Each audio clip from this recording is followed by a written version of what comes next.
Alright, in this video, we are going to attempt to make a Castrol or leather flask out of leather. I did say leather, right? Yeah, anyways. A leather canteen. And I have one here that was my experimentation out of a different shape, a square shape. Both of these hold 3 cups of water or 3 cups of liquid. And it looks different from this one because I treated it different. From the resources that I used, that I was learning this technique from, it was told that I was supposed to put the wax, because there's beeswax involved, on the outside, and that also changes the color, but it wasn't giving me the even color. And then you're supposed to use a blow dryer or a heat torch. I don't have a heat torch. I do have a blow dryer, but it just didn't work out the way I wanted to. It doesn't look as nice as I wanted to. Now, rustically, I don't mind. I will use this. It works. It's fine. I made a cork for it and all that. It holds the water. It's watertight. I got a little strap here. I like the way that this leather strap system works. But this was my experimentation before I actually made one that I actually wanted to, which was actually this one. So this is the one that we're going to work on in this video, and just kind of show you my process of making this. There's many different sizes and shapes and all kinds of things, ways that you can make a Castrol or a leather canteen or a leather flask to hold liquids. And I found it fascinating. Again, I had the materials, I have a little bit of the know-how, so I felt I needed to follow through with this, and it turned out. I may make another one because I kind of wanted to decorate this one. I didn't decorate it the way I wanted to because I got caught up in the moment, but that's okay. I'll just make another one and maybe gift this to somebody or something like that. But anyways, this is going to be our next project. Okay, so to make the pattern, I mean, and there's many different shapes and patterns and things like that. I love Pinterest, I love Etsy, websites. I mean, that's just a place to get all kinds of inspiration and see what people are creating or coming up with their own, to give you some ideas of where to start. And there's many different sizes and shapes. So I'm going to go with more with a round kind of bottle wine, old school ancient wine bottle shape. But the issue is that we still have to be able to loop it so that it's portable, right? So I'm just taking a bowl here, and I'm eyeballing this. Now what we're doing is all I did was just use a sheet of paper. And again, I want it small enough because I don't have a whole lot of material, A, and B, I want it small enough so that I can, if I choose to, I could distribute this out to people, and they can just print it out on an 8.5 by 11 sheet of paper. So I want to make this big enough so that it'll fit. So all I did was, I could have used the compass. Couldn't find my compass, so I just rounded a circle. And then I took what I believe I'm going to use as my stopper, which is a piece of wood that I had for another project. And again, it's not a poisonous type of wood. It's not pine, which will make it give a piney taste, not coniferous. I know this is probably like a hardwood or mulberry, and it's not black locust, so it's not something poisonous like I mentioned, I believe. Anyways, I just kind of eyeballed this and just did half of that, right? So, and then it's starting out wide here. I'm going to take a chopstick here just to kind of show you, because I kind of sketched this in. Now this is going to start out wider and taper out so that there's a little margin of error if I need to make another cork here. And again, I'm eyeballing all of this, so it's not like really precise, and I could be real precise about it, but sometimes in the field, you don't have that opportunity or those options, so you just kind of have to eyeball things. And then I made this webbing, so I connected it. Okay, so it's just straight across, and I could make it straight down, so it would just be blunt in here, but I wanted to add a little slight curve here. So there's a slight little curve that I just sketched in, and then I'm marking an approximate place where I would put my a hole or grommet hole for a lanyard or a sling. Okay, So then by folding the paper in half, and this is basic elementary school art class technique, right? If I want something symmetrical on both sides, I fold it in half and I open it up, and I'll have a more or less a round shape. It's not completely round like the original, just because I wanted a little larger. I didn't go exactly down the middle. Again, wasn't very precise about this, but now I would open this up, and I'm going to put this on my material now, and I'm going to trace it out and mark the places that need to be cut, and then I'm going to flip it over, and I'm going to stylus in where the stitching should go on both sides. So that's going to be the next steps.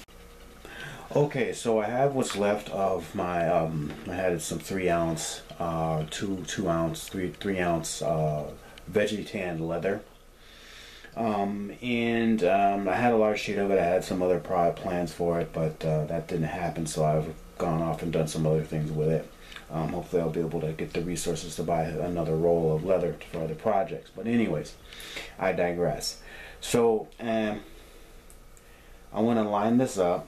And again, I just kind of roughly want to make sure I have enough material for the size.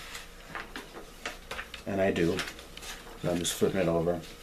And then I'm going to try to go as close to the edge as possible to utilize as much of the material as I can. And yes, I'm using a sharper on the rough or the furry side or the flesh side. None of this, the Sharpie or those chemicals are going to touch any of the water or any of what's going to go into this container.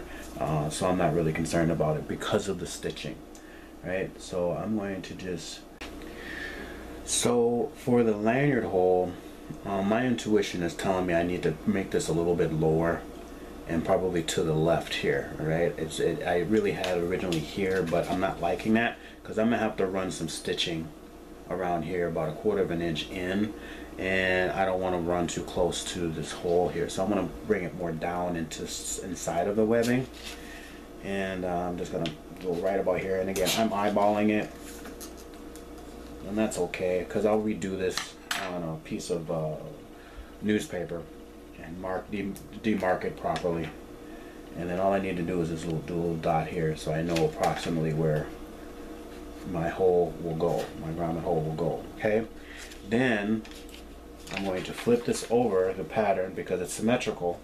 Make sure all the lines are lined up like that, and then mark my new hole just like I did here. So it should be almost exactly where the other one is. They're symmetrical. Okay, so now what we're going to need to do is I'm going to go ahead and cut this shape out and then use this pattern to cut the other shape on the other side, and it should be a little bit more smoother, and then that way they'll evenly align themselves. So for this pattern, I want this to be a real straight edge here. It's a little slightly rounded. I want it a real nice straight edge. And so I'm just going to line it here and here, and I do want to conserve as much of the remaining material as I can. So I don't want to go too far. I don't want to cut it in half or anything like that. I still want a whole piece. That's my goal here. So I want to go to here. I'm just making sure it's a straight edge to the end here. Alright, so we have our piece cut out, alright, and I've got a hole punch here just to punch the holes where the lanyard will fit in. We'll just take care of that first because before we cut out the other side. Okay, again, you can just do this with a couple of slits with the X-Acto blade. It'll work the same. See where the X's are? I would just use an X-Acto blade and cut an X, and then you can stick poke a stick through it or a chopstick or something like that through it, and it will, you know, it also helps widen the holes when you need to. You can wet it down and widen them up a little bit like that. So anyways, we'll tend to that later. But the main thing was to make sure that we have enough space to lay out our pattern, and we have just enough material to do that. I can also lay this up against the the top edge that is already straight here, so we don't have to deal with that again. And then I can use my marker and cut around here. Now a note, for these different curves, because this isn't perfectly straight lines, right, which would obviously be easier to use, and if that's what you can do, that's what you could do. It's as many different, I guess the sky's the limit on how many shapes of this sort of canteen. But I have these special shears for cutting leather that I got at the leather store, so it makes it easier to cut round. If you have to use an X-Acto blade, or excuse me, a utility blade or something like another type of knife, you'll have to kind of go very slowly and very carefully and deliberately to get nice round clean cuts. We'll finish up the edges a little bit later, but just as a tip, you know, a pair of leather cutting shears will be a good friend. And so now I'm gonna go ahead and just mark this out and cut these out and make sure I mark the holes, and then we'll flip it to the other side. Okay, now we have both sides cut out, and again I just marked where the strap holes will be here. But we don't need to, I don't need to basically punch those holes. We'll punch those holes together once the two pieces come together. So what we're going to do now is we're going to just, we're going to demarcate where we are going to put our outline in. So now I'm on the skin side. So this was the flesh side where we marked out our pattern. I'm flipping it over because I want to be able to see this, because there's going to be some stitching involved, right? So now if this was a harder piece or some wax paper or something like that, this portion wouldn't be so cringy, but it's okay, this will dry out. So I'm going to take just some water, it's regular water in the spray bottle, and I just want to kind of wet the area a little bit where I'm going to need to make this imprintation. You may or may not need to do this, but I think it's important to show you how this type of vegetable tan leather works. And again, the paper will dry, so I want to line up my pattern as accurately as I can. Okay, and then I can take a chopstick or a pencil and I can just impress this and just make it really hard, all right? But for now I have this cool little device that's got a little roller on it, again from the leather shop. This helps mark out stitching for your pattern. Oftentimes I don't really need to use this because I can kind of eyeball it. I just want to go a little bit here like that, and then from here I want to find and just go my outline like that to the top.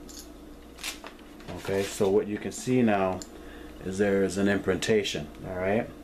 And it also lets me know where I can start laying my stitches. Now, on our pattern, I was able to do the same thing by using my Sharpie and marking it out on the opposite side. So now I can just, again, lay things out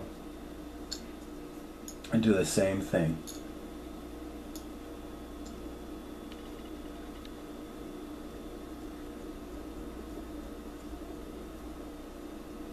That, and then, because I'm right-handed, not make any mistakes, because once the leather is wet and you start making lines and marks, it's very difficult to get those out. You kind of have to live with them. Alright, so this gives an approximation of what our bottle's outline is going to be. Alright, so the next step, alright, is we are going to take some rubber cement and we're going to align everything up, and we're going to just glue the two halves together. Okay, but we still have a 1/4 inch of stitching that we need to do. So all we're going to do is lay the rubber cement just on the edges so things will stay together while we lay out our stitching. The other important thing to keep in mind is that you don't have to use rubber cement, and the rubber cement is not going to come in contact with the or whatever adhesive is not going to come in contact with the water, because of another process later that we're going to do to make this container waterproof. So the next step is we're just going to glue the two pieces together, and then I'm going to put, you know, my marble slab on here, let it press down. I'm gonna run an errand. When it comes back, it should be set together, and then we're gonna create our stitching outline. Alright, so we're going to take our adhesive, which in this case is going to be rubber cement. Rubber cement is highly recommended in leatherworking because it's not permanent. It's tacky enough to where it'll keep things in place, but it's not permanent. Okay. Now notice on our pattern, okay, there's an opening here, right? We don't want to touch that opening. Okay, so we just want the outer edges here, and I just kind of a 1/4 of an inch of the cement. Okay. We don't want to seal the opening closed. We don't want the rubber cement on the opening where our mouth is going to go. Okay. So that's really all we really need to do. The only thing we have to be careful of is not to seal the opening up top here. So I'm gonna leave some space, and that'll be all right. Better safe than sorry. I don't want to go all the way into the edge or anything like that. Since this area in here is not, no liquid is going to be stored, we can kind of go into it a little bit, not too much, but just to make sure stuff will stick together. Okay, so just things to keep in mind. Okay, so then make sure that this is tacky enough. Don't want any of the rubber cement getting in the middle, but even if it does, it's not going to be a big deal.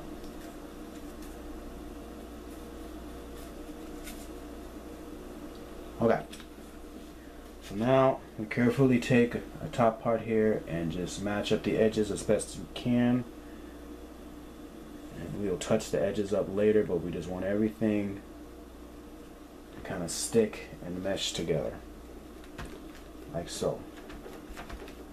Okay. And rubber cement is actually really easy to get off once it dries. You know, like if you get it on the top of the surface here, you can just kind of rub it and it'll come right off. There's a special kind of eraser you can get at craft stores that'll help get rid of rubber cement if it gets in places you don't want it to. I don't have one of those, but I've worked with enough rubber cement to where I'm not that concerned about it. Make sure none is on my hands, and I just want to make sure this is nice and flat. Everything lays down. So now, because sometimes when I'm working on the newspaper, the rubber cement gets on the newspaper, I'm going to fold this over, make sure it's on a nice surface here. We didn't seal our hole, that's good, at the top here. And so yeah, now we're going to just take a heavy weight, like a heavy book or a bucket full of water or something like that. Nothing that's going to give an impregnation on top of here. And I'm going to take my marble slab and just give this a sit and let this sit on here for a while. I'm going to run about a 15-20 minute errand, and when I come back it should be nice and tacked together. If you do not have rubber cement, you can always use clips, or you can start stitching parts of it together so it holds together for you. Okay, so there's always alternatives. You just have to think through the problem, or work very slowly. Alright, so I'm back from my errands, and this is pretty much well tacked together. Again, I want to reiterate that whatever pattern you choose, do not seal your opening here. Some of the edges are not exactly flush together, so I can handle that a couple of different ways. I can use my X-Acto blade, but I might cut into the top layer. So I'm just going to go ahead and use my shears here and round up the edges here and make sure everything's really flush. Just as cleanup, I think again in a more rustic situation, this would not be a big huge deal at all. It's not. It's just what it is. It's rustic. That's what it is. So anyways, I'm going to take my hole punch again, and this time I want to put it on a bigger diameter, and we'll come back to this later. But I got my hole punch, and then now I'm going to go ahead and punch through all 2 layers of our material so that they're exactly symmetrical.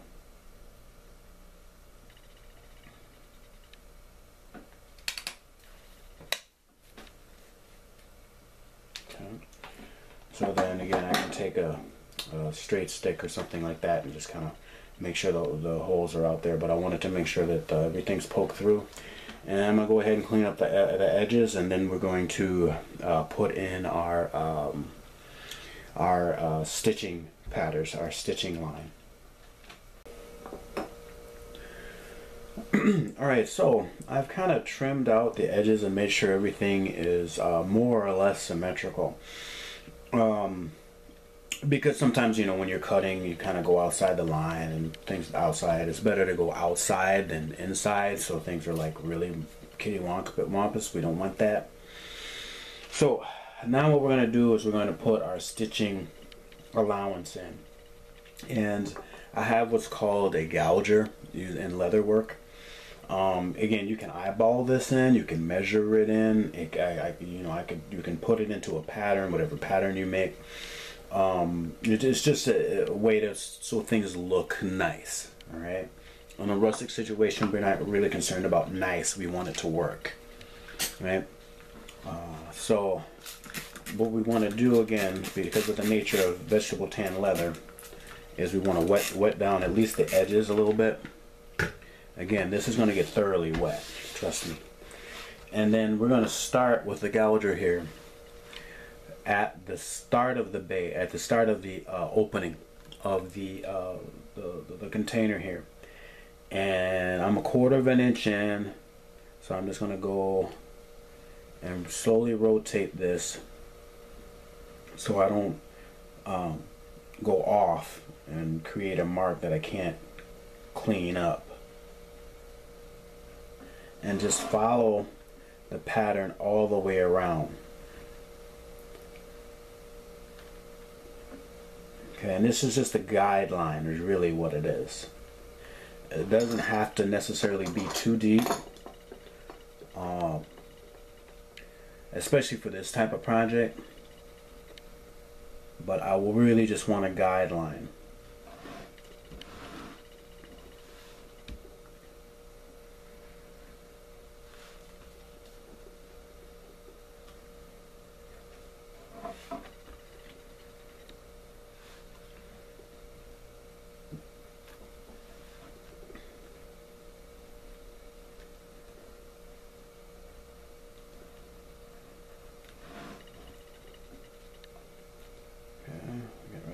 Here, and then I want to be careful around this corner because it's a little tight.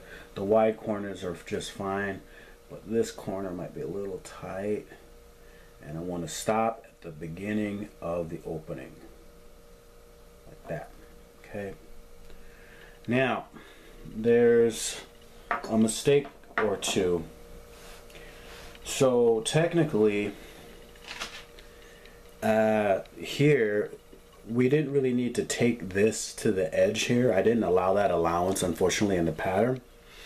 But, you know, again, we could probably buff this out. When it's all said and done, we won't see these little, really won't see these little edges on the outside of our hem or our seam here. All right. But just so you know, we could have made sure that there was an allowance so that we wouldn't have that. It would just be a smooth little outline, and then we will stitch in through here. Okay, but no worries, it'll be just fine. The end product I can already see in my mind. Just being a creative, I can already see in my mind and then manifest, and it'll work out all right. But sometimes mistakes like that do happen, so I will refine the pattern and make it available for those people that are interested, and it'll work out.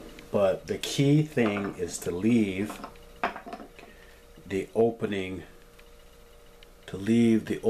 open. Okay, no glue, don't seam it shut. Okay, this has to be open because this is where our cork fits in. Okay, that's a stopper. All right, I've already made sure that the holes are punched through. We'll have to widen this a little bit more. And then the next step really is stitching. And I've done saddle stitching before because it's just a simple saddle stitch. I've posted plenty of videos when I do my leather working. This is not necessarily a leather working channel, but I think there is some crossover a bit. So I'm not going to go through the whole saddle stitching process. However, I am going to take my awl, my metal one that I showed you, and I'm going to make holes. And then I'm going to get my thread and I'm going to start to saddle stitch this first. Okay, so I'm going to start to saddle stitch the container area and the spout area first. Then we'll come back and saddle stitch the edges so everything stays together. Okay, I'll review it slightly, a little bit, but I have plenty of videos on how to saddle stitch. You can look it up on any leatherworking website or channel, and that's all I got to say about saddle stitching. It's not a hard stitch to learn. So let's get to stitching. So I'll put on a decent some edutainment or documentary or something like that, or listen to a podcast and just get to work. So as a review, we already have with our little rotating tool here, I could take this rotating tool and in the gouges that we just created, follow that gouges, which would give me kind of an approximation of where I should be making my holes with my awl. And there are punches that you can get. They're like 3, 5, 7 punches that you can just hammer in, and they automatically drill through your pieces, and then you don't have to do a whole bunch of extra work. I don't have that, and that's okay. So even starting at the top here, my first hole is going to be right about here, and I have a flat shaped awl here, and what I want is I kind of want at a 45-degree angle. I don't want them straight up and down because that'll cause the stitches to compress and possibly break, and I don't want them horizontal. That'll make the holes too wide. So at about 45, and you know, it's about every hole as I can make. Now when I do this, it's oftentimes best to have another piece of leather underneath.